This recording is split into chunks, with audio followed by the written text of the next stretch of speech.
السلام عليكم ورحمة الله وبركاته أستاذ. عليكم السلام ورحمة الله وبركاته. እንዴት ነው ዋለ ዳና? ዳኛ አልሐምዱሊላህ ማነው? አልሐምዱሊላህ። አንድ ጥያቄ ነበረኝ እሱ ጥያቄ ሴቶች በወንድ ኡስታዝ የሚቀሩት ነገር እንዴት ይታያል? እስኪ በደንብ አድርገህ ከማስረጃ ጋር ማብራሪያ ብትሰጥ። እንደ አስሩ እንደ መሰረቱ ከወንዶች ጋር ይቅሩ፣ ሴቶች ከሴቶች ጋር ይቅሩ። እንደ አስሉ እንደ መሰረቱ እሱ ነው መሆን ያለበት። هذا ما افتى به اهل العلم ለፊትና ላለመጋለጥ ሲባል ማለት ነው። እንደዚያ ነው መሆን ያለበት። ነገር ግን ከዚያ አማራጮች ከሌለ ነብያችን ሰለላሁ ዐለይሂ ወሰለም ዘንድ እየመጡ ሴቶች ይማሩ ነበር፣ ጥያቄን ይጠይቁ ነበር። የሚከለክል ነገር የለም። ነገር ግን ቢሸርጥ መስፈርቱ ምንድነው? ከፊትና በመራቅ ሁለታቸውንም ፊትና ላይ በሚጥል መንገድ ባልሆነ መልኩ ለተውቀት እንዲማሩ አንዱ ከሌላው ችግር የለም። እሺ ኮሜንት ላይ ተሰዳደቡ ልጆች። ሃይ ቢሰርባቸውም አትስደባቸው። እናቲ ከምትሳደብ ግባና እምነትህን ስበክ፣ ችግር የለም። ያ መድረኩ ላንተ ነው። ግባና ስበከን እስኪ ክርስትና እናና ገለጸልን ላኩለት አንተ ለምን ትናደዳለህ? እሺ ጥያቄ አለ ገት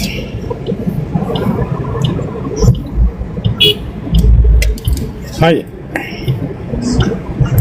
አድሚኖች አላችሁ? ሰላም አለይኩም። አለይኩም ሰላም ወራህመቱላህ። ሰላም አለይኩም።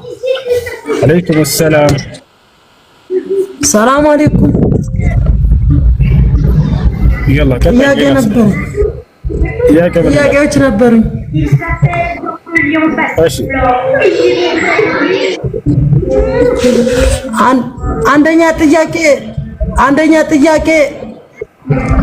አንደኛው ጥያቄ ከባለቤቴ ጋር በሃይማኖት ጉዳይ ተለያይተን ሁለቴ ሶስቴ አስልሜዋለሁ። ከዛ በሶስተኛ እኔ አልፈልግም ብዬ ተለያይተናል ማለት ነው። አይሰማም?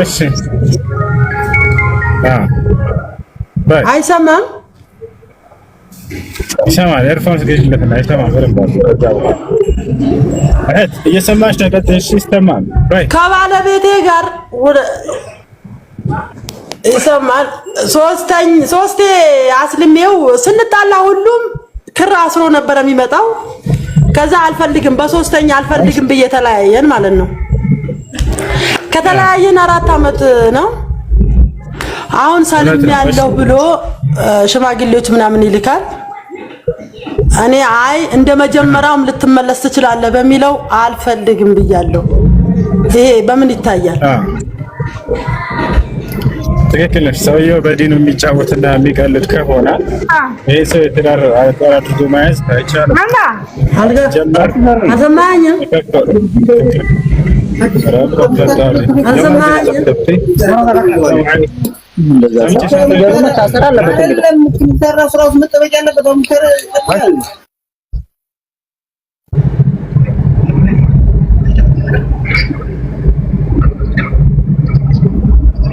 ጥያቄ ልጠይቅ? ጥያቄሽ ምንድን ነው? እንዳታስወጣኝ እንዳሰድበኝ፣ ከዚህም በፊትም ሰድበኸኛል።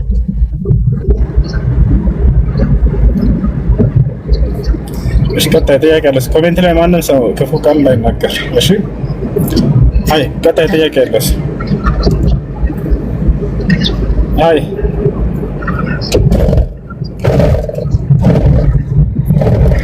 እሺ አድሚኖች ካላችሁ በተራ አስገባችሁ።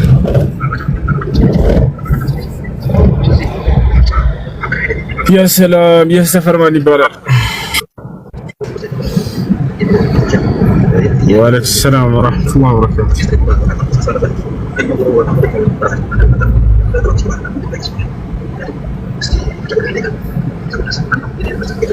هتسمعون كلامي؟ استياك لله نورد ልጆች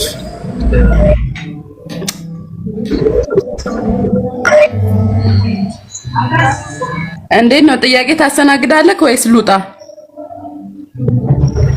ይኸውልሽ እህት ቀጥታ ወደ ጥያቄሽ ግቢ። እሺ እኮ እንዳታስወጣኛ። ጥያቄሽ ምንድን ነው? ወይኔ በፈጣሪ ጥያቄሽን አስቀምጪ፣ ቀጥይ። እሺ ሙስሊም ማለት ምን ማለት ነው?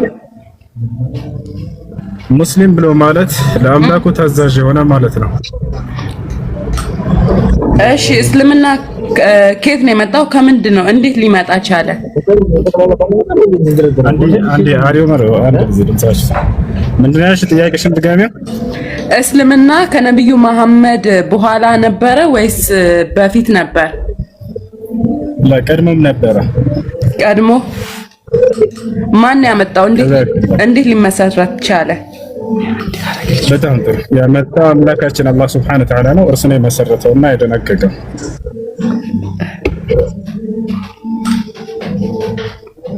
እኛ አንድ ሐረግ ምንድነው አለ እና አንተ አናግረኝ። ወንዱ ልጅ ጥያቄውን የምትሰጣት ስጮነስ ሄሎ ሚዩት አድርጋችሁ። አይና እምነትህ ምንድነው? ኦርቶዶክስ ነኝ። ሰላም፣ እንዴት ነህ? ክርስቲያን ነኝ። በጣም ጥሩ። አሁን በጣም ጥሩ። ኢስላምን አምላክ አላህ Subhanahu Wa Ta'ala ነው የደነገገው ፈጣሪ እንጂ ሰዎች እዚህ ምድር ላይ የደነገጉት ሃይማኖት አይደለም። ፈጣሪያችን የአምላካችን አላህ Subhanahu Wa Ta'ala ለነብያቶች ሁሉ የደነገገው ነው። ሲናገር ይሄን ምን ይላል? ሱራ ሹራ ላይ ሁለተኛው ገጽ ላይ ምን ይላል? شرع لكم من الدين ما وصى به نوحا والذي أوحينا إليك وما وصينا به إبراهيم وموسى وعيسى إلى እነሆ ይሄን እስልምናን ሃይማኖት እኔ ደነገግኩላችሁ ከዚህ በፊት ኖህን፣ አብርሃምን፣ ሙሴን፣ መሲሁን አዝዤባቸው የነበረውን ሃይማኖት እያለ ይናገራል። ይሄ ነው። ስለዚህ ደንጋጊው ማን ነው? ራሱ አምላክ አላህ። በሌላ ቦታ ላይ ወጃሂዱ ፊላሂ ሐቀ ጂሃዲሂ ይላል። በአላህ ሃይማኖትም ላይ ተገቢውን ትግል ታገሉ እያለ ይናገራል። አምላክ እንጂ የደነገገው ሰዎች ምድር ላይ የደነገጉት አይደለም። እሺ ይሄን ይመስላል። እሺ አሪፍ ነው። በነገራችን ላይ እኛ የሰዎች ልጆች አንድ ሐረግ ነን አይደለም? አንድ ሐረግ ነን። የአዳም ልጆች ነን። ምን አለያየን? እስቲ ማለያየታችን ላይ ምንድነው? በጣም ጥሩ። አምላክ በነቢያቶች በኩል የደነገገውን አንዱን ሃይማኖት ሰዎች ከመከተል ትተው ሰዎች ምድር ላይ የፈጠሩላቸውን ሃይማኖት መከተል ጀመሩ። አንደኛው እሱ ነው። እንግዲህ ምናልባት አንተም ክርስቲያን እንደመሆነ እስኪ እንደው ወደ እውነት ለመድረስ አንተም መጽሐፍ አለ፣ እኛም መጽሐፍ አለን። በዚያ መጽሐፍቶች ላይ አምላክ የትኛውን ሃይማኖት ነው የሰበከልንና የደነገገልን በነቢያት በኩል የሚለውን ስናየው ጊዜ ቃል በቃል እኛ በቁርአን ላይ እኔ ራሴ ነኝ የደነገግኩት እያለ አምላክ አላህ ይናገራል። እንዲሁም ደግሞ ነቢያቶችን አዝዣቸዋለሁ በዚህ ሃይማኖት እያለ ይናገራል። ነቢያቶችም ራሳቸው ሙስሊሞች ነን እያሉ ይናገራሉ። ሙስሊሞች ሁኑም እያሉ ይሰብካሉ። ለዚህ ለእያንዳንዱ ጥያቄ መልስ አለው። ይሄን ግን ወደ መጽሐፍ ቅዱስ ሄደን ስንመጣ ጊዜ አምላክ የትኛውም ቦታ ላይ ክርስቲያን ሁኑ ብሎ አላዘዘም። ነቢያቶችም የትኛውም ቦታ ላይ እኔ ክርስቲያን ነኝ ያለ ነብይ የለም። የትኛው ነብይ ህዝቦችን ክርስቲያን ሁኑ ብሎ ጠርቶ አያውቅም። ገብቷል አይደል? ስለዚህ ሰዎች የአምላክንና የነብያትን ድንጋጌ ትተው የራሳቸውን መንገድ መከተል ጀመሩ። ከነዚያ መካከል አንዶቹ ክርስቲያኖች ናቸው። ገብቷል? ይሄን መጽሐፍ ቅዱስ ላይ እንዳው መልስ ታገኝለታለህ። እግዚአብሔር የትኛውም ቦታ ላይ አንድ ነብይ ጠርቶ ክርስቲያን ሁኑ ብሎ ያዘዘበት ቦታ አለ? ወይንም ያ ነብይ ለህዝቦቹ ክርስቲያን ሁኑ ብሎ ያዘዘበት ቦታ አለ? ወይንም አንድ ነብይ መጽሐፍ ቅዱስ ላይ ራሱን እኔ ክርስቲያን ነኝ አላለ?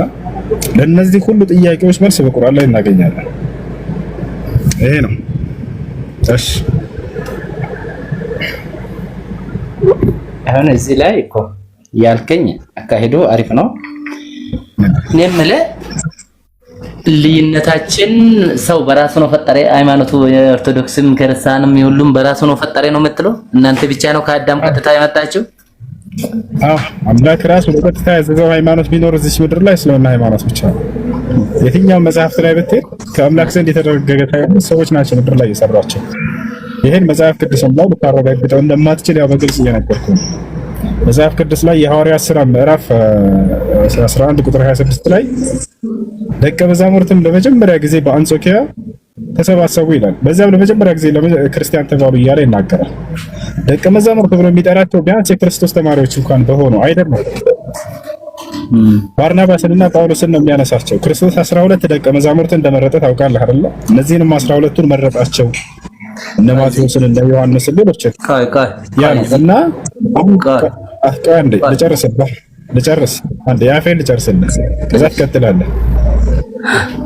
ከዛ በኋላ ይህን ነገር አምላክ አዞበታል ወይ እግዚአብሔር ነብያቶችን ክርስቲያን ሆኑ ብለዋል ወይ ብለን ስናይ ግን የለም መጽሐፉ ላይ።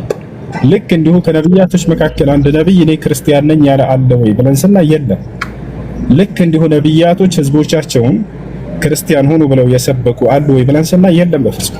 ስለዚህ ከአምላክም ዘንድ ከነብያትም ዘንድ እውቅና የሌለው ሃይማኖት ወደ ሲኦል ወደ እሳት እንጂ ሊያመራ የሚችለው በፍጹም ወደ ገነት ሊወስድ አይችልም።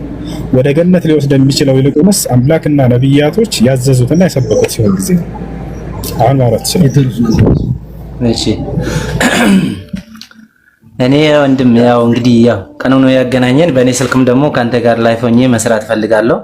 አንድ ላይ ምን ልንማማር እንችላለን። ልባችን ፍሪ ካረግንና አላማችን ካየን ከዛም ከዚህም ሁሉም ነገር እያየን ማነጋገር እንችላለን። ለማንኛውም ሙስሊም የተመሰረተ እኛ የምናውቀው በሶሻል ላይ የምናውቀው በነብዩ መሐመድ ነው። ስትሰግዱ ምንድነው የምትለው? ቁርአንም የወረደ ነብዩ መሐመድ ላይ ነው አይደለም? ጥያቄን ግልጽ አድርግ። ከመጀመሪያ ምን ነበር ያልከው? አይ ከኛ አሁን ለምሳሌ እንደ ዓለምም ይሁን እንደ ማንኛው ሰው ተፈጠርን፣ የአዳም ልጆች ነን። እኛ የምናውቀው ሙስሊም የተፈጠረ ከየት ወዴት ነው? ቁረይሽ ላይ እንደተፈጠረ እናውቃለን አይደለም እንዴ? በትምህርት ላይም በዓለማዊ ትምህርት ላይም በተለያየ ነገርም ተምረናል። ነብዩ መሐመድ እንዴት እንደፈጠረ እሱ ትምህርት ቤት ነው። እሱ አካባቢ ሳይንስ ስትማር 6ኛ ክፍል እዛ ላይ እንደዛ ብሎ ጽፈውልህ ሊሆን ይችላል። 8ኛ ላይም እንደዛ 8ኛ ላይም አለ። ነገር ግን እስልምናን ለማወቅ አሁን እኔ ክርስትናን ለማወቅ ምንድነው ማድረግ ያለብኝ? የክርስቲያኖችን መጽሐፍ ቅዱስ ሂጄ ታሪካቸውን ማንበብ አለብኝ አይደለ? እንጂ ትምህርት ቤት ስለተማርኩኝ ክርስትና ያ ሳይንስ አስተምሮ የጻፈልኝና ያስቀመጠልኝ ክርስትናን አይወክልም በፍጹም። ገብቶሃል አይደለ? ክርስትናን ለመረዳት ሂጄ መጽሐፍ ቅዱስ ላይ ነው እንጂ ማነበው ከሌላ መጽሐፍ ሂጄ ክርስትና እንዲህ ነው ማለት ይሄ ሞኝነት ነው። እስልምናንም ልክ እንዲሁ ለመረዳት ወደ ቁርአን መተን ስናይ ጊዜ እዛኔ እናገኘዋለን እንጂ መጽሐፍ ላይ 6ኛ ክፍል ላይ በተማርከው አይደለም፣ ወይንም 8ኛ ክፍል ላይ በተማርከው አይደለም። ቁርአንን መተን ስታየው ጊዜ ነብዩ መሐመድ ሰለላሁ ዐለይሂ ወሰለም የነብያት መጨረሻ መደምደሚያ እንጂ የእስልምና ሃይማኖት መስራችና ጀማሪ አይደሉም። አላህ በቁርአን ላይ ስለርሳቸው ሲናገር ما كان محمد أبا أحد من رجالكم ولكن رسول الله وخاتم النبيين إلى محمد يعني الله ملكتنيا يا نبيات وشيء بدمدميا ነው እያለ ይገልጻቸዋል። قل ما كنت بدعا من الرسل እያለ ይናገር። ሙሐመድ ሆይ እኔ ነብያቶች መጀመሪያ አይደለሁም በላቸው ይላል። የመጨረሻ ነኝ በላቸው እያለ ይናገራል። ይህ ነው እና ነብያችን ሰለላሁ ዐለይሂ ወሰለም ከመላካቸው በፊት አስቀድመው ነብያቶችን ሁሉ አምላክ አላህ ሱብሓነሁ ወተዓላ ሙስሊም ሆኑ ህዝቦቻቸው ሁሉ ሙስሊም እንዲሆኑ ጥሪ አድርጉ ብሎ ነው ሲያዛቸው የነበረው። ታዲያ ይመስላል አሁን መሲሁ ምን አስተማረ፣ አብርሃም ምን አስተማረ የሚለውን እንዳለ አምላክ አላህ ሱብሓነሁ ወተዓላ ገልጾታል። የአብርሃም ትምህርት ምን ነበር ከተባለ ሙስሊም ሆኖ እያለ ነበር ሲያስተምር የነበረው። ያዕቆብም ልክ እንዲሁ ወያዕቆብ ያ በንየ ኢነላህ አስጠፋ ለኩም ዲን ፈላ ተሙቱና ኢላ ወአንቱም ሙስሊሙን ይላል። ያዕቆብ ለልጆቹ ልጆቼ ሆይ እነሆ አምላክ አላህ አንድ ሃይማኖትን መርጦላችኋል፣ አደራ ልጆቼ ሙስሊሞች ሆናችሁ እንጂ አትሙቱ ይላቸዋል። ሐዋርያቶችም ልክ እንዲሁ ቃል በቃል ከመሲሁ የተማሩትን ሲናገሩ ወሐይቱ ኢለል ሐዋርይን አን አሚኑ ቢ ወበረሱል ቃሉ አመና ወሻድ ቢአንና ሙስሊሙን ይላል። ሐዋርያቶች ቃል በቃል እኛ ሙስሊሞች ነን እያሉ ይናገራሉ።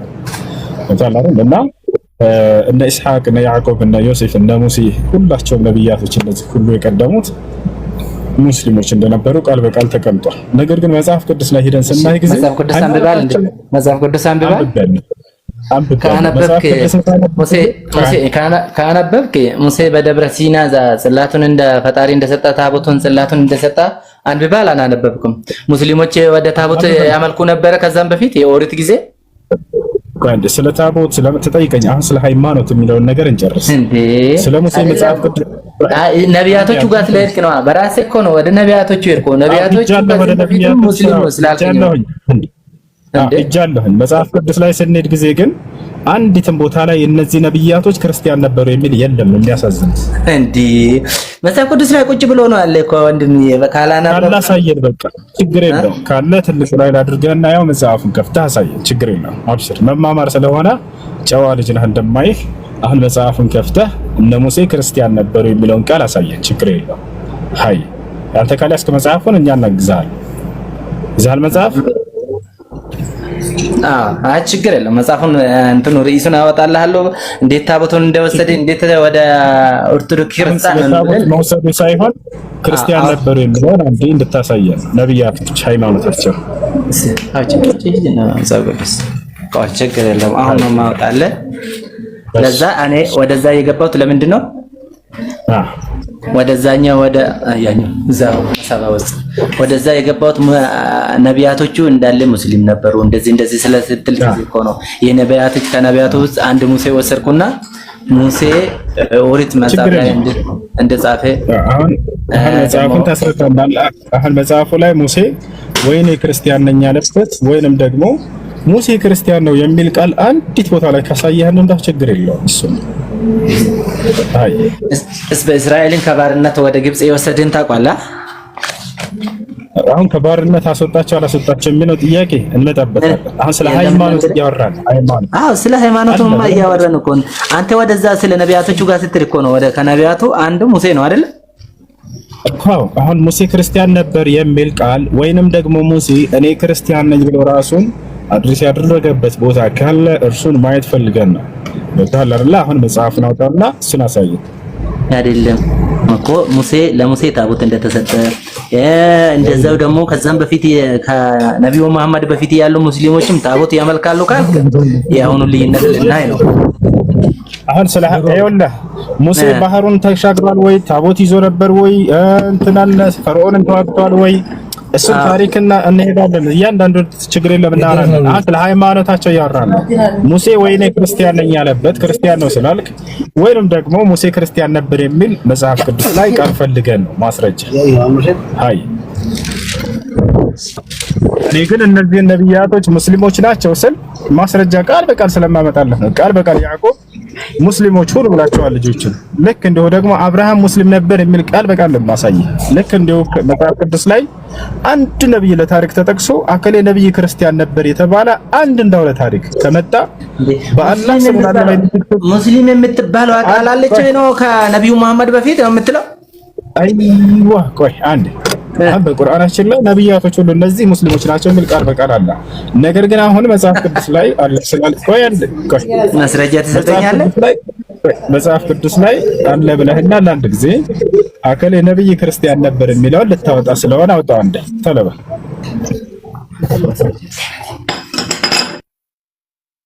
አይ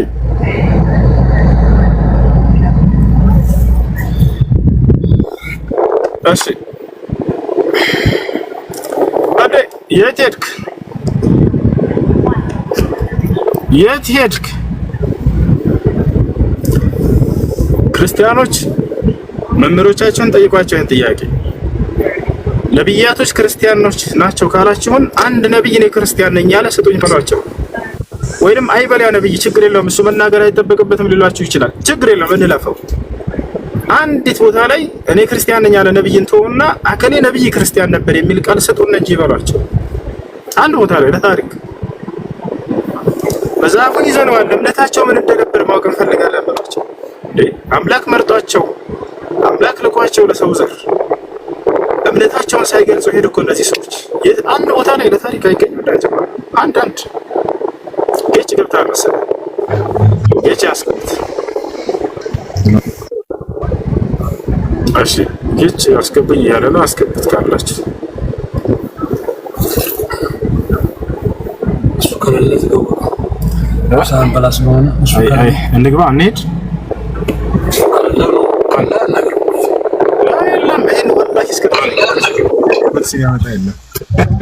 ጌች ገብታል። ጌች እሺ አዳራት ለማክሰኞ ያገኛለሁ። ጌችነት አለ። አዎ እሺ አንድ ቦታ ላይ መጽሐፍ ቅዱስ ላይ እኔ ክርስቲያን ነኝ ያለ ነብይ አለ? የለም። ኧረ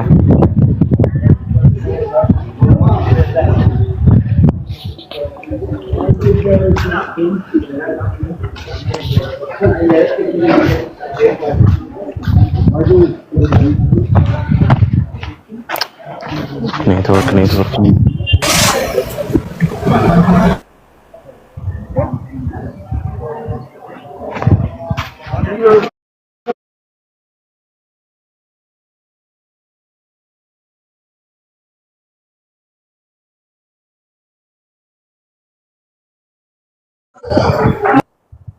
maa durgoo wayi barreessee galchinaanii mallatteessoo hidhanii ana waa'ee durgoo miti waa'ee mindaa rakkisaa ጀማል ወይንም ማሄር ካሉ ቀጥሉ። እኔ ምግብ ቤት ነኝ። በጣም ይረምሻል። ጮባችኋል። ያ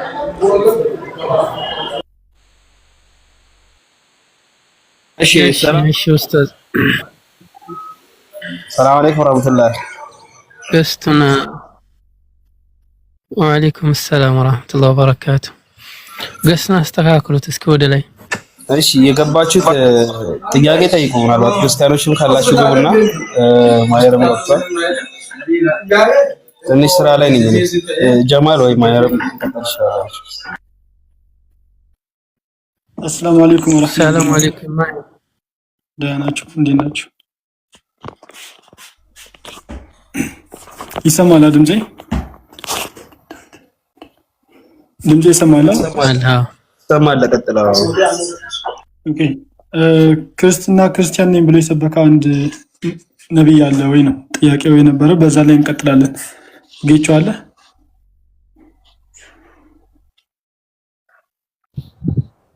አዎ ክርስትና የሰበከ ነብይ አለ ክርስቲያን ሆነ ብሎ? የለም ክርስቲያን መሆን አይደለም የሚያድነው እኮ ዞሮ ዞሮ ነው። ችግር የለውም። ምን እንደሚያድን እንመጣበታለን። እናስተምራለን። አንድ ሰው እሺ ክርስቲያን ሰበከ ወይ ደግሞ እኔ ክርስቲያን ነኝ ያለ ክርስቲያን የለም። መልካም አንድ ነብይ አሁን አንተ የምታምነው እምነት ስላሴ አማኝ ነው አይደለ? ስላሴ አማኝ ማለት ወልድ ተወልደ አብ ወላዲ መንፈስ ቅዱስ ሰራጺ በሚለው ሐሳቦት ነው አይደል? እሺ ወልድ ወላዲ ነው፣ ወልድ ተወላዲ ነው፣ አብ ወላዲ ነው፣ መንፈስ ቅዱስ ሰራጺ ነው ብሎ የሰበከ ነብይ አለ? እሱ የአባቶች ትምህርት ነው። እንደዛ ብሎ የሰበከ ሰው አለ? ነብይ አለ? ነቢያቶች ያው የተላኩት እኮ ሰዎችን ወደ እግዚአብሔር መንገድ ለመመለስ ነው። እንደዛ ብሎ አሁን አንተ ያዝከውን የስላሴ ዶክትሪን ይዞ ያስተማረ ወይ የሰበከ ነብይ አለ ወይ? የለም ማለት። ስለዚህ ስላሴ የሚባለው አስተምሮ የነቢያቶች ትምህርት አይደለም እኮ። ስላሴ እኮ የመጀመሪያው አስተማሪም ኢየሱስ ነው አይደል? ስለ አባቱም ያወራን ስለ መንፈስ ቅዱስ የሚነገረን ኢየሱስ ነው። ከኢየሱስ በኋላ ነው ስላሴ የሚለው አስተምሮ ነቢያቶች አያውቁትም፣ ነቢያቶችም አልሰበኩትም አይደል? ነቢያቶች ያውቁታል። ለምሳሌ ዳዊት ያውቀዋል። ዳዊት ስለ ክርስቶስ ተናግሯል። እሺ ስላሴ የሚለው ነው ስላሴ የሚለው እኔ ስለ ኢየሱስ ክርስቶስ ብዬ ነጥዬ አልጠየቅኩም። ስላሴ የሚለው የቤተ ክርስቲያን መሰረት የሆነው ትምህርት ነው ጠይቅ። ስላሴ ማለት ወልድ ተወላዲ፣ አብ ወላዲ፣ መንፈስ ቅዱስ ሰራጺ፣ በመንፈስ በአካል ሶስት በእንትን አንድ በመለኮት አንድ ብሎ ያስተማረ ነብይ አለ ወይ? ስለ ኢየሱስ ክርስቶስ ነጥዬ አልጠየቅኩም እኮ። ያው ነቢያቶችን ፐርፐዛቸውን ማወቅ አለባ። ነቢያቶች ምንድነው የሚያደርጉት ነው። ወደ ፐርፐዙ እንመጣለን። አሁን እያልኩ ያለሁት ግን አንድ ነብይ ብሉይ ኪዳን ላይ ካሉ ነቢያቶች አብ ወልድ መንፈስ ቅዱስ ብሎ የሰበከ ነብይ አለ? የለም። አይ ይሄንን ትምህርት ያስተማረና ይሄንን ትምህርት ተከተሉ ብሎ ያስተማረ ነብይ አለ? የለም። ስለዚህ አሁን አንተ የነቢያቶችን ትምህርት አትከተልም ብለህ ጥፋታለሁ ይላል።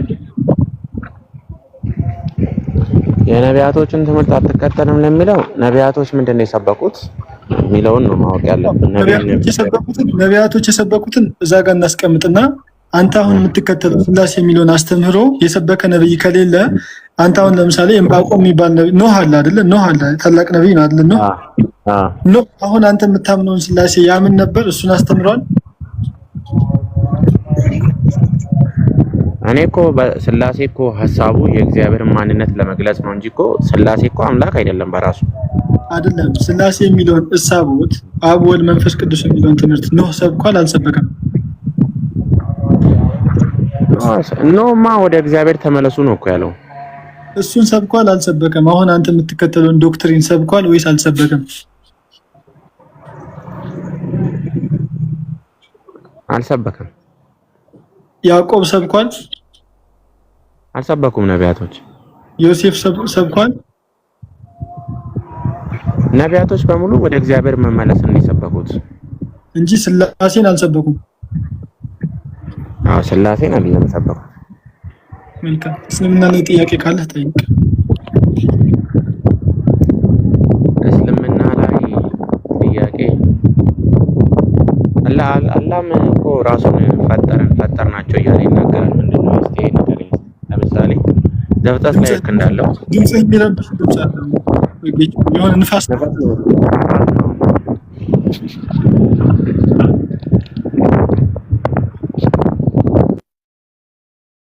ፓራሺት እየዘለልክ ነው የሚመስለው ጌቾ። የሆነ ንፋስ አለ።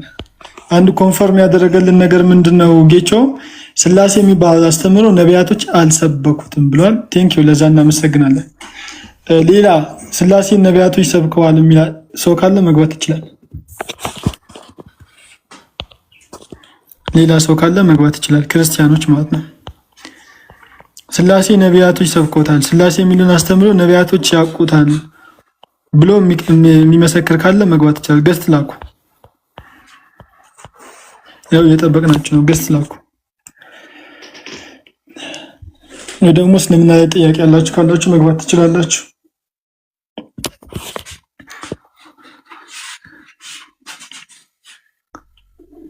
ጥያቄ ያለው ካለ መግባት ይችላል። እስከዛው ድረስ እኔ ቪዲዮ ለቅቅ ያለውኝ ሁላችሁም ገብታችሁ ኮፒ ሊንክ፣ ሪፖስት ምናምን አድርጉት፣ ትጠቀማላችሁ። ባረክላፊኩ። ጥያቄ ያለው ካለ መግባት ይችላል። እሺ ገጠሪዋ ነይ ግቢ። የት አለ ገጠሪዋ የሚለው አካውንት? ሱራ 72 ክፈትልኝ በእናትህ። ሱራ 72 ላይ ዲያብሎስ ወንድማችን ነው የሚል አለ እያለ ነው። አሁን ልናወጣለን።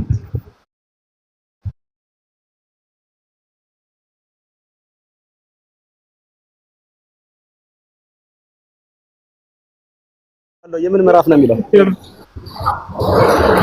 ስለምንፈልገው ነው። እናውጣለን። ቁጥር ስንት ላይ? የዲያብሎስ ምዕራፍ ወይም የጋኔል ምዕራፍ የሚለውን አውጣልኝ አልኩ። እዛ በኋላ እናወራለን። ይሄ ሰው የጤነኛ አይደለም እንዴ? ዲያብሎስ ወንድማችሁ ነው የሚል ጥቅስ አለ ቁርአናችሁ ላይ አልክ አይደለ? የትኛው ቁርአን ላይ? የትኛው ክፍል ላይ? አሁን ተናገር። ያላ ባለው ነከረስቸው ሰክራይ ነው እንደገባ እና ትልቅ እንትን በል ቁጥሩ ነገር አልቅም ነው። ወሃቢ አይደለም አልቅም ነው። ዝም ብለህ አውጣ። አይ ቁጥር አንድ ላይ ቁጥር አንድ ላይ ዲያብሎስ ወንድማችን የሚል አለ አይደለ? አቡከር አንዴ ሰባው እስኪ አውጣውና ላንብብልህ። አውጣው ተቀበልከስ። አቡከር አንዴ ቁጥር አንድ ነው አጣለስ። ያውና እሺ ምዕራፉን አሳይ። ምዕራፉን አላየሁትም። ችግር የለውም። ቁጥር አንድ ነው ያልከኝ እንዴ? ቁጥር አንድ ተወላህ እኮ ምዕራፉን ላይ ምዕራፉን አሳየኝ። አንብብ። ዝም ብያለሁ። ምዕራፉን አሳየኝ። ያውና ዲያብሎስ ወንድማችን ነው የሚል አለ ብሎና ላሳይ። የለም አይደለ? የታል ምዕራፉ አፊ አያቻቻሩ እንደዚህ ናቸው። አውጣንና አላወጣንለት ምን ይሻላቸዋል? አሁን ሰይጣን ምን እንደሆነ ለኛ ጠላታችን እንደሆነ እናሳያቸው። ብዙ ክርስቲያኖችን በዚህ ነው የሚሸውሯቸው። ሰይጣን ወንድማቸው ነው ብለው ይነግሯቸዋል። ወላሂ ይነግሯቸዋል። አሁን ሰይጣን ጠላታችን እንደሆነ ቃል በቃል ላሳያቸው። እኔ አቡከር እንዳውጣላቸው ሱራ ፋጢር ላይ አውጣላቸው። ሱራ ፋጢር ላይ አውጣላቸው። ሱራ ፋጢር ኢነ ሸይጣነ ለኩም ዐዱውን ፈተኺዙሁ ዐዱው። ምን ያክል ዲያቆኖቻቸው ቀጣፊና ውሸታም እንደሆኑ ዛሬ ልታዩ ነው። ሰይጣን ወንድማቸው እንደሆነ ተነግሯል ይሏቸዋል አይደለ? ሰይጣን ጠላታቸው ነው የሚለውን ላሳያችሁ። ሰይጣን ጠላታችን እንደሆነ ላሳያችሁ። ኢነ ሸይጣነ ለኩም ዐዱውን ፈተኺዙሁ ዐዱዋ ይላል። ያችሁ አሁን ተከታተሉ። ሰይጣን ምናችን እንደሆነ ተመልከቱ።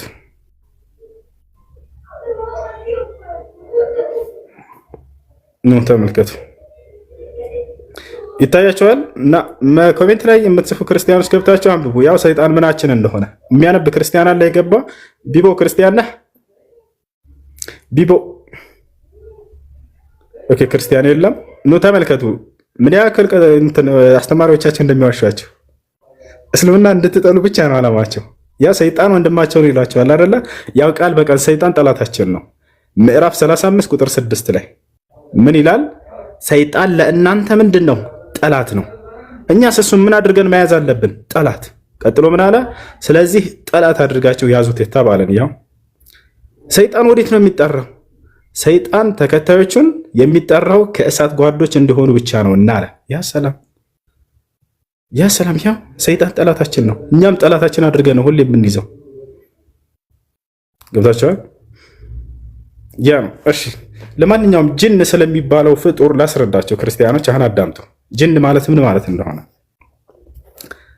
ጅን ወይንም በአማርኛ ደግሞ ጋኔን ስለሚባለው አሁን በደንብ አዳምጡ። ጅን ብሎ ማለት ከቃሉ ስንነሳ ጊዜ የአረበኛ ቃል ነው። ጅን ብሎ ማለት ጅን ማለት ድብቅ ማለት ነው፣ ወይንም ስውር ማለት ነው። ለምን በዚህ ተሰየሙ? ከእኛ የተደበቁና የተሰወሩ ስለሆኑ ስለማናያቸው። ታውቃላችሁ። እሺ ጅን የሚባለው ፍጡር አለ፣ መልአክ የሚባል ፍጡር አለ፣ ሰው የሚባል ፍጡር አለ። ባጭሩ እንድትረዱ ዘንድ አቡ ሃይደር እንክፈት እንዴ? አቡ ሃይደር ወላሂ ለአዚም ሰይጣን ወንድማችን ነው አይላችሁም። ጋኔን ወይንም ጅን የሚባለውን አሁን ላስረዳችሁ ስለሆነ አዳምጡ። ና አቡ ሃይደር እያልክ የምጽፈው ልጅ ና ግባ።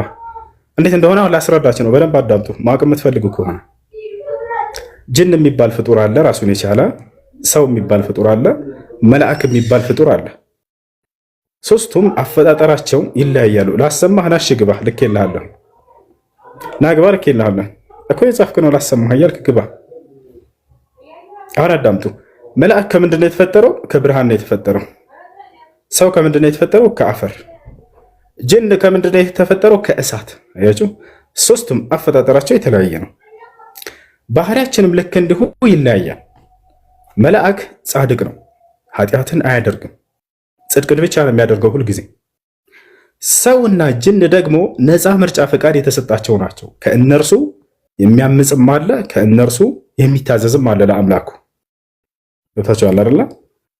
ስለዚህ ከሰው የአምላክን ትእዛዝ የሚፈጽመው ምንድን ነው? አማኝ ነው። ከሰው የአምላክን ትእዛዝ የሚያምፀውስ ከሃዲ ነው። ታቸዋል አይደለ? ከጅንም ልክ እንዲሁ ከእሳት የተፈጠሩ ናቸው። ልክ እንደ ሰው ነፃ ምርጫ ፈቃድ የተሰጣቸው ናቸው። ከጅኖች ነፃ ምርጫ ፈቃዱን ተጠቅሞ የአምላክን ትእዛዝ የጠበቀና የታዘዘ እርሱ አማኝ ነው። ታቸዋል። ነገር ግን የአምላኩን ትእዛዝ አልቀበልም ብሎ ያመፀ ከሃዲ ነው። ሰይጣን የሚባለው ምን አይነት ነው ከተባለ ከሃዲው ነው።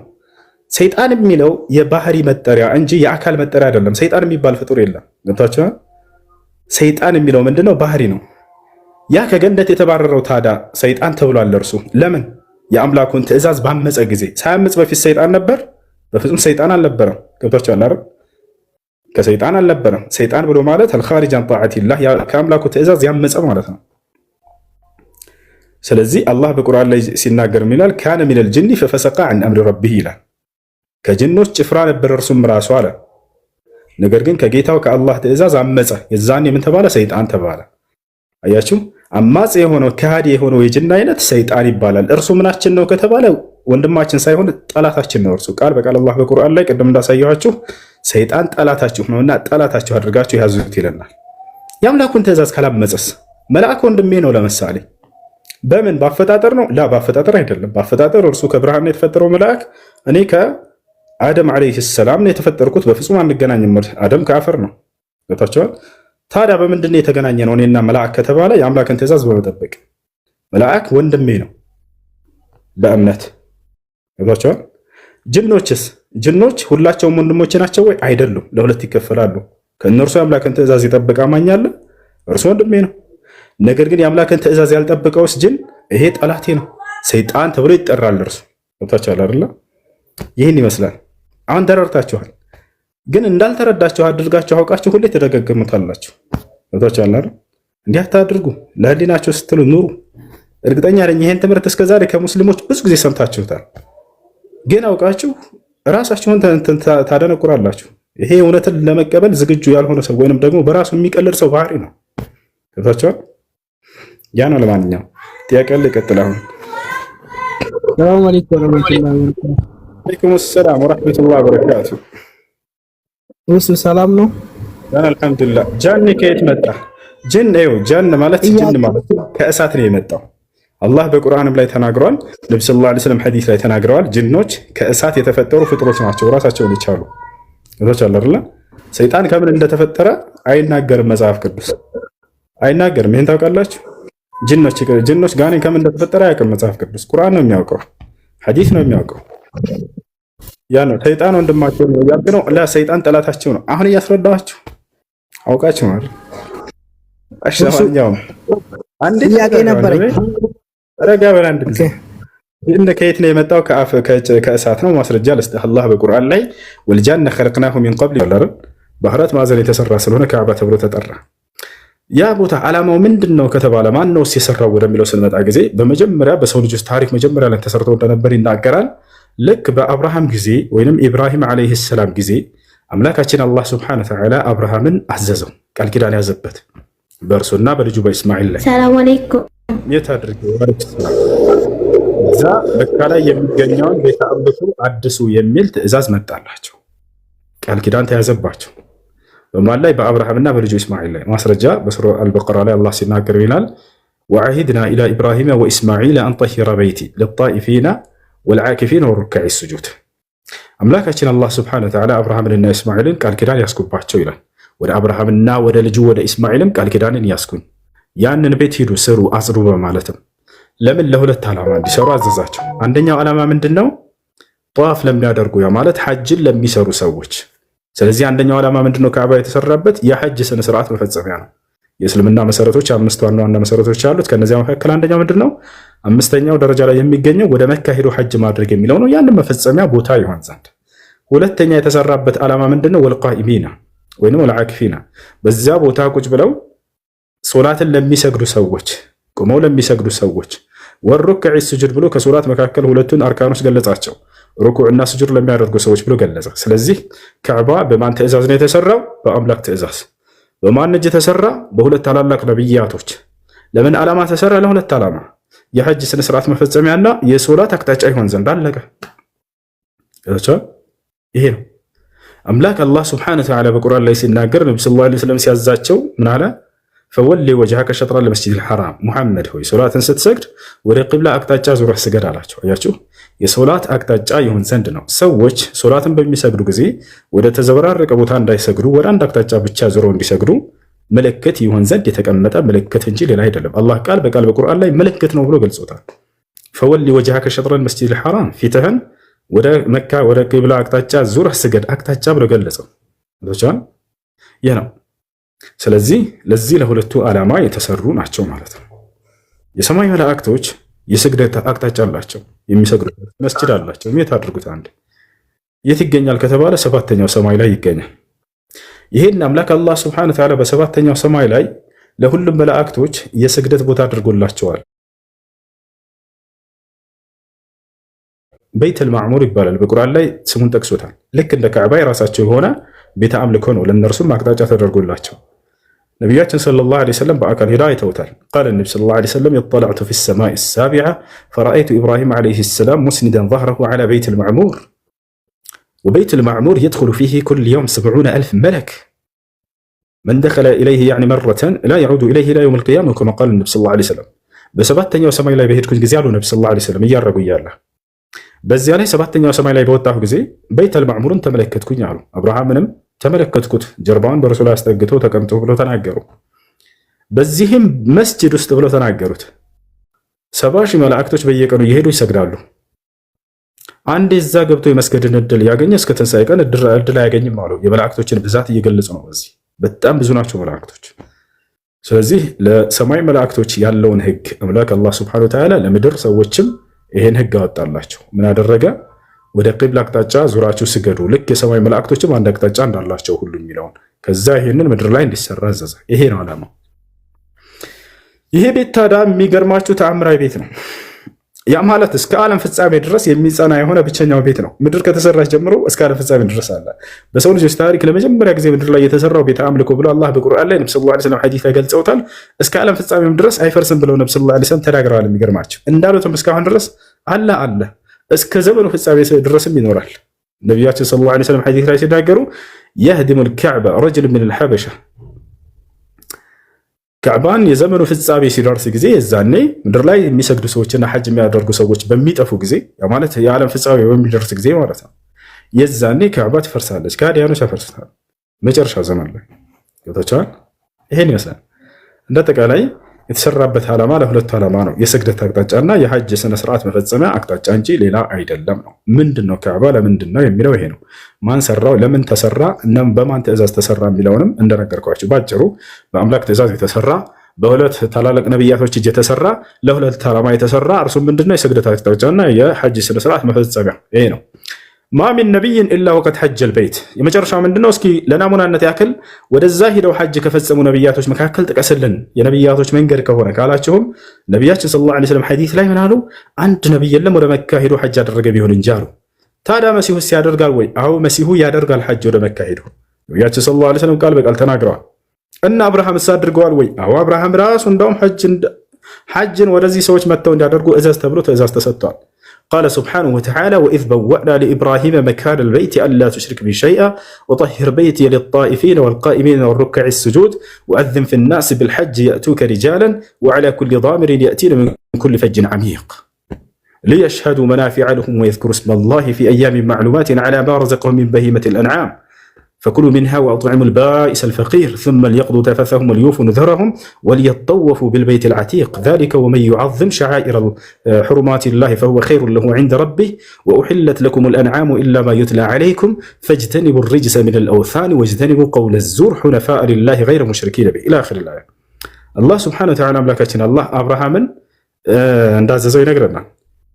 وأذن في الناس بالحج أبراهام هوي سوت ودزي ወደ መካ መተው ሐጅን እንዲያደርጉ እዘዝ አልኩት ይላል። አያችሁ ይህ ነው አብርሃም ወደ መካ ሄዳችሁ ሰዎችን ሐጅ አድርጉ እያለ እንዲያዝ ትእዛዝ ተሰጥቶት ነበር። ከሚያደርጉትም መካከል ትልቁን አንዱን የሐጅ አርካን ሩክን ምን አርካን الحج الطواف يعني ذكر ذلك الله سبحانه وتعالى في كتابه العزيز الله ለአብርሃም ምን አለው? ወደዚህም ወደ መካ መጥተው ይሄንን ቤትም የዞሩ ጥንታዊውን ቤት ብሎ ገለጸው። እንዳጠቃላይ አብርሃም ይሄን አድርጓል። መሲሁም ወደ ሐጅ መጥቶ ያደርጋል። አዎ አብርሃም ሐጅ እንዲያደርጉ ህዝቦችን እንዲያዝ ትእዛዝ ተሰጥቶታል። እሺ ጥያቄ አለ? ይቀጥል።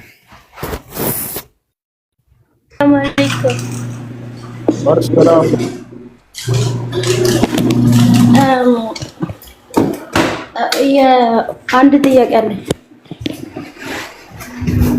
ኦንላይን ላይ የሚሰራ ቢዝነስ ማለት ነው። አዩ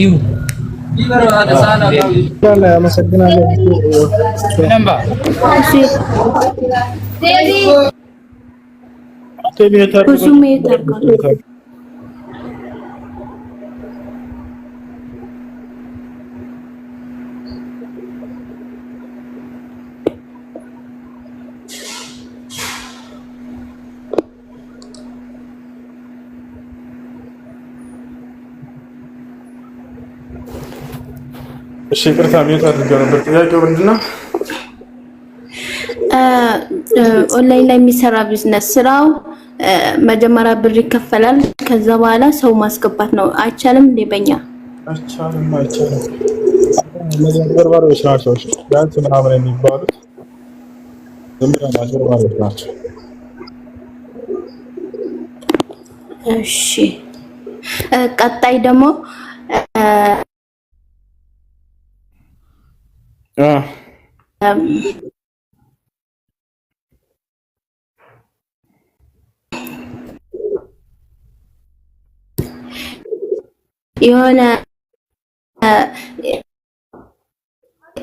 ከሆነ ሰው ጋር የሆነ መሐላ ከዛ ነክቶ ማለት ነው። በቃ ከዛ መሐላውን አፈረሰ፣ ቃል ኪዳኑ አፈረሰ ማለት ነው።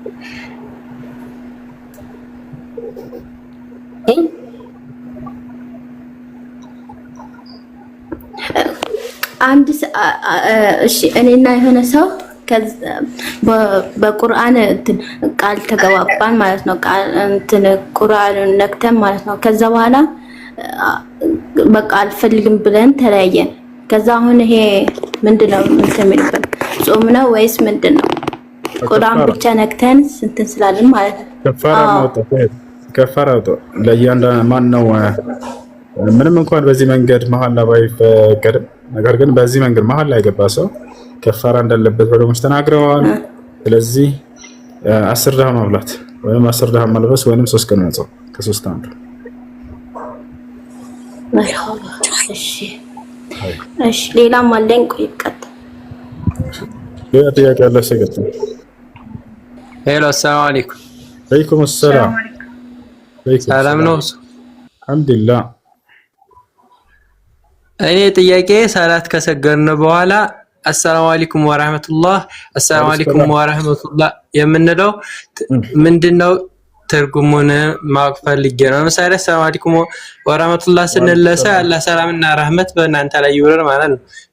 ግን ሰላት ላይ ሲሆን እንዴት ነው? በሰዎች ላይ አብረን ለምንሰግዳቸው ሰዎችና አማኞች ሁሉ ሰላሙ አለይኩም ወራህመቱላህ የአላህ ሰላምና እዝነት በእናንተ ላይ ይስፈን፣ የአላህ ሰላምና እዝነት በእናንተ ላይ ይስፈን እያልካቸው ነው።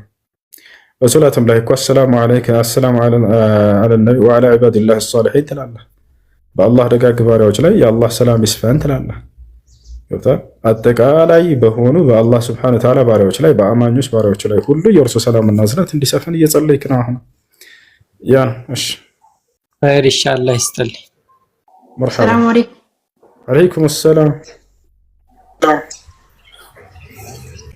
የእንትን ጾም ቆጣ ነበረ። ሁለት ቀን ጾሜ 4 ቀን ቀርቶኝ ነበር። እንትን እውነት ነው። እሺ እሱን አሁን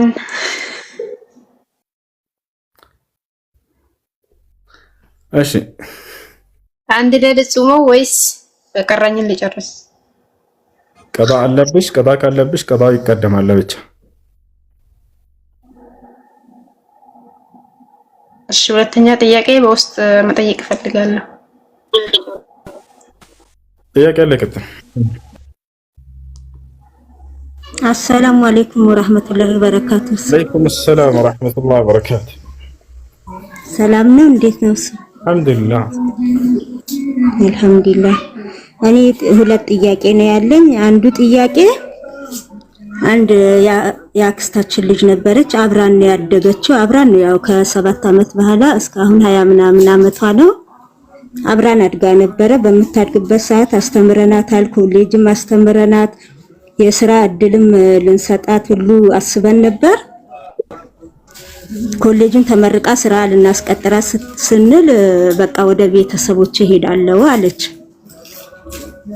ሄዳለሁ በምትል ሰዓት ሱቅም እንክፈትልሽ ስራም እናስቀጥርሽ ብለን ብዙ አድቫንቴጅ ሰተናት ነበር። ያንን ልትቀበል አልቻለችም። ብዙ ነገር ለሷም ለቤተሰቧም እያረግን ነበረ። ሄዳለሁ ብላ ሄደች። እሷ ሀቅ አለብን። እናንተ አልወለዳችኋትም ማለት? አልወለድናትም። ዝም ብላችሁ መጣ አሳደጋችኋት? የአክስታችን ልጅ ናት። አዎ ደስ ከሆነ ዘመዳችሁ ናት። ስለዚህ በቻላችሁት አቅም መልካም ዋሉላት፣ ባልቻላችሁት አቅም አትገደሉ።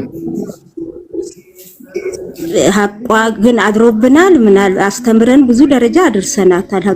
ማለት አሁንም እንትን እያልናት ነው። ለዛ ነው ከቻላችሁ መልካም ዋሉላት። እሺ ካልቻላችሁ አትገደዱም። ምንም የለባችሁም። ነገር ግን እንዳው ለሰው መልካም መዋል ከሚለው አንፃር በቻላችሁት አቅም መልካም ዋሉላት። እሺ ሁለተኛው ጥያቄ ጓደኛዬ ክርስቲያን አግብታ አስልማ ነው የምትኖረው። ማለት የባለቤቷ የቤተሰቦቹ ታላቅ ልጅ ሚስት ናት። ለነሱ በዓል የሆነ እንድዘይራቸው ይፈልጋሉ በየጊዜው ማለት ነው። ለበዓላቸው ክርስቲያኖች ናቸው እነሱ እና በዓል ምናምን ጊዜ እንድዘይራቸው እንድትሄድ ምናምን ይፈልጋሉ። ነይ የሚሏታል። ትሄዳለች። አንዳንዴም ትቀራለች፣ አንዳንዴም እንትን ትላለች። የባሏ ቤተሰቦች ክርስቲያን ናቸው። እሱን አስልማ ነው። አይቻልም እህት አይቻልም። እሺ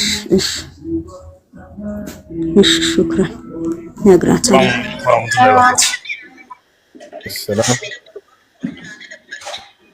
ሰላም አለይኩም። እንልቀጥል። እሱ አንድ ጥያቄ ነው አለኝ። እሱ ጥያቄም የአባታችን የሚሆን የእናታችን የወንድማችን ወይ የእህታችን መቃብር መዘየር ይቻላል አይቻልም? እንዴት አድርገሽ ትችላለህ? የቀብር ዚያራው ዓላማው ነው። አዎ ይቻላል።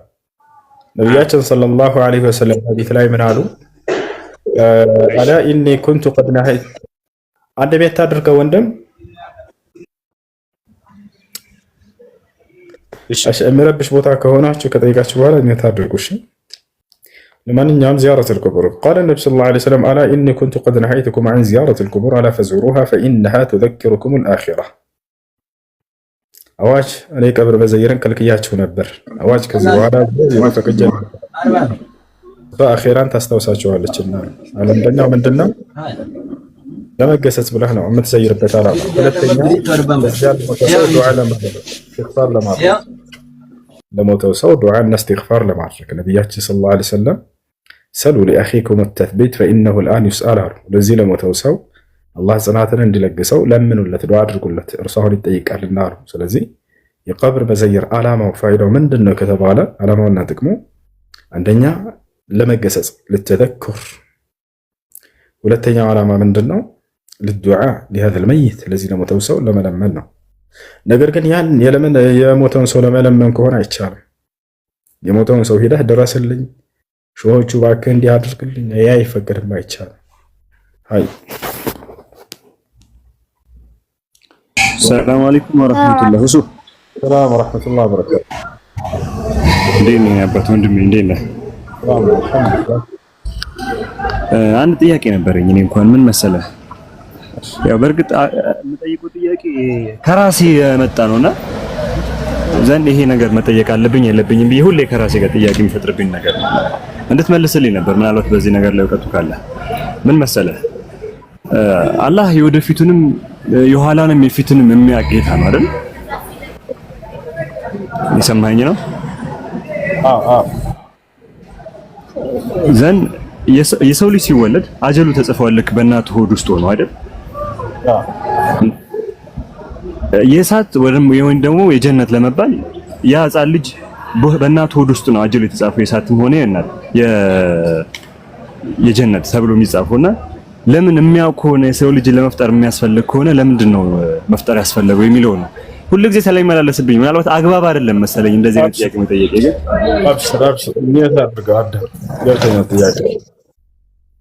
ብዙ ሰዎች ተጽፏል ከሚለው ነው የተነሳው። እሱም ከተጻፈ በሚለው ነው። ተጽፏል ሲባል ጊዜ ብዙ ሰው የሚመስለው እኛ ተገዶ የሆነ ነገር ተወስኖብን የተጻፈ ነው የሚመስላቸው። ከዚያ መነጨ ጥያቄ ነው። ይሄ ስህተት ነው። አምላክ አላህ ሱብሓነሁ ወተዓላ የወደፊቱን ጽፎታል ሲባል ጊዜ በእኛ ነፃ ምርጫ ፈቃድ የምንመርጣቸውን ነገራቶች እንጂ የጻፋቸው እንድንመርጥ መጀመሪያ ቀድሞ አዘጋጅቶን አይደለም። ገብታችኋል አይደል? ከአላህ ሱብሓነሁ ወተዓላ ተወስኗል ወይንም ተቀድሯል ተጽፏል ሲባል ጊዜ ለሁለት ይከፈላሉ የአላህ ሱብሓነሁ ወተዓላ ቀደሮች። አንደኛ ለእኛ ምንም ነፃ ምርጫ ፍቃድ ሳይሰጠን የወሰናቸው የጻፋቸው ነገራቶች አሉ። በዚያ ላይ ምንም ምርጫ የለንም። በቃ አሁን ተብሏል ትሆናለህ ሜት አድርገው አንዴ። ሁለተኛ ለእኛ ነፃ ምርጫ ፍቃድ ተሰጥቶን ነገር ግን እነዚያን ቀድሞ ያውቀዋቸዋል ወይ አምላክ ብዬ ብጠይቅህ፣ አዎ ያውቀዋል። ምክንያቱም አምላክ ነው፣ ወደፊቱን ሁሉ ያውቃል። ባያውቅ አምላክ ሊሆን አይችልም። ከአምላክ ባህሪያቶች አንደኛው ምንድነው? የወደፊቱን ሁሉ ያውቃል፣ የፍጥረታቶችን ሳይፈጥራቸው በፊት። ነገር ግን ያ የሚሆነው በምንድነው ከተባለ በእኛ ነፃ ምርጫ ፍቃድ እንዲሆኑ የተወልድ ነገራቶች አሉ። ገብቶሃል? ስለዚህ የገነትና የገሃነም ዕጣ ፈንታችን የሚወሰነው በየትኛው ነው? እርሱ በመጀመሪያው ሳይሆን በሁለተኛው ነው። ያ ማለት በራሱ ወዶና ፈቅዶ ግዴታ እንዲሆኑ በወሰናቸው ነገራቶች ሳይሆን ለእኛ ነፃ ምርጫ ፈቃድ በተወልን ነገራቶች ነው የሚወሰነው። ከዚያ አይነት እስኪ እንዳው እንደ ምሳሌ አስረዳኝ ካልክ እንዳስረዳህነት ዘንድ አንድ ሚውተን አንሳው። አብዲ ሚውተን አምላክ አላህ ሱብሓነሁ ወተዓላ ለእኛ ምንም ነፃ ምርጫ ፈቃድ ሳይሰጠን የወሰናቸው የጻፋቸው ነገራቶች አሉ። በዛ ላይ እኛ ምንም ድርሻ የለንም፣ ምርጫ የለንም። ሁሉ የተባልከውን ትሆናለህ። በዚያ ነገር ላይ የቀጣዩ ዓለም ዕጣ ፈንታችን አይወሰንም። ከነዚያ መካከል አንድ ልጠይቅህ። አንተ ወንድ ልጅ ነህ አይደል? አብዲ በጣም ጥሩ። ወንድ ልጅ እንድትሆን አስመርጦህ ነው ወይንስ በራሱ ነው የወሰነው? ይሄን ነገር እሱ ነው የወሰነው። ነገ የትንሣኤ ቀን ከፊቱ አቁሞ ለምን ወንድ ሆንክ ለምን ሴት አልሆንክም ብሎ በዚህ ነገር ይጠይቅሃል? አይጠይቅህም። ወንድ ስለሆንክ አንተ ስለዚህ ገነት አይገባህም ገሃነም ነህ ብሎ በዚህ በጾታ ይወስንብሃል? አይወስንብህም። ታውቃለህ አይደል? እኔ ሴት ልጅ ሴት እንድትሆን ወንድ ልጅ ወንድ እንዲሆን ኢትዮጵያ ላይ መፈጠርህን አስመርጦሃል ወይንስ በራሱ ነው የወሰነብህ? ይሄን ነገር በራሱ ነው እሺ ቀይ ወይንም ጥቁር እንድንሆን በራሱ ነው የወሰነው ወይንስ ሁሴን ቀይ ላድርገው ወይንስ ጥቁር ላድርገው ብሎ አስመርጦኝ በራሴ ምርጫ ነው? በራሱ ምርጫ ነው ይሄን ነገር ያደረገው። በራሱ ነው አይደል? አዎ ረጅም እንድንሆን አጭር እንድንሆን ማን ነው የመረጠው ይሄን ነገር? እኛን አስመርጦን ነው ረጅም ለአጭር ላድርገው ብሎ በራሱ ነው የወሰነው። በራሱ ነው የወሰነው። አያችሁ፣ እነዚህ ናቸው አምላክ አላህ Subhanahu Wa Ta'ala ለኛ ነፃ ምርጫ ፍቃድ ሳይሰጠን የወሰነብን ነገራቶች። በእነዚህ ነገራቶችም የቀጣዩ ዓለም ዕጣ ፈንታችን አይወሰንም በፍጹም። ራሱ ይሄንን ኃላፊነቱን ወስዷል፣ ራሱ ነው የወሰነው። ነገር ግን ስራዎቻችንን መልካም የሆኑ መጥፎ እነዚህን ለኛ ነፃ ምርጫ ፍቃድ ትቷቸዋል። ገብቷል አይደል? ለዚያም ነው ነብያቶችን መላክ ያስፈልገውና ቁርአንን ማውረድ ያስፈልገው መጽሐፍትን ማውረድ ያስፈልገው። ጽድቁ ይሄ ነው ተከተሉ፣ ይሄ ደግሞ ኃጢአት ነው ተጠንቀቁ እንዲሉን ዘንድ እንጂ አፈጣጠራችንን አምላክ አላህ Subhanahu Wa Ta'ala ቀድሞ የወሰነውን ነገር እንድናስተካክል አይደለም። አጭር ነህና ወደ ረጅም አስተካክል ያለ ነብይ አይተህ ታውቃለህ? አይልም። ምክንያቱም ይሄ ነገር ከአምላክ የተወሰነ ነው። አይ ጥቁር ነህና ቀይ መሆን አለ እንደዚህ አይልም። ወጥቷል። ወንድ ነህና ሴት መሆን አለብን ይሄን አያስተምሩ። ነገር ግን ጽድቅን አድርግ ኃጢአትን ተጠንቀቅ ይላሉ። እሺ አሁን ስለዚህ ስራዎቻችን በእኛ ነፃ ምርጫ ፈቃድ ናቸው ብያለሁ። ማናቸው የምናደርጋቸው ስራዎች ወጥቷል አይደል? ለምሳሌ አብዲ ገዝተህ ስትመጣ እዚህ ጋር ስትገባ እኔ ጋር አላህ ሂድና ሁሴን ጋር ግባ ብሎ ልኮ ሆኖ የመጣህ አሁን ወይንስ በራስህ ነፃ ምርጫ ፈቃድ አይምሮህን ተጠቅመህ ለምን ሁሴንን ገብቻ አልጠይቀው ብለህ ነው የመጣህ? በምርጫህ ነው አይደል? አዎ በምርጫህ ነው። በጣም ጥሩ በምርጫህ ነው የመጣኸው። ነገር ግን አላህ Subhanahu Wa Ta'ala ዛሬ እኔ ጋር ገብተህ ገዝተህ እንደምትጠይቅ ቀድሞ ሳትገባ በፊት ያውቃል አያውቅም? ያውቃል። ያን ያወቀውን ደግሞ ጥብቁ ሰሌዳ ላይ ለውሃል ማህፉዝ ላይ እንደምትገባና እንደምትጠይቅ ስለሚያውቅ ያንን ጽፎታል አይደል? አይደለ?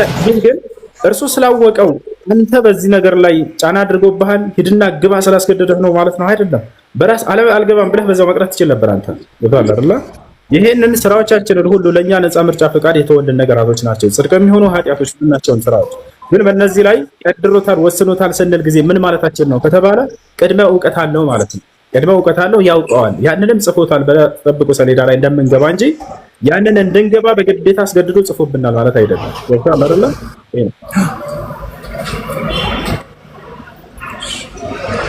አመሰግናለሁ። እሱ በደንብ ተመልሶኛል። ጀዛኩሙላህ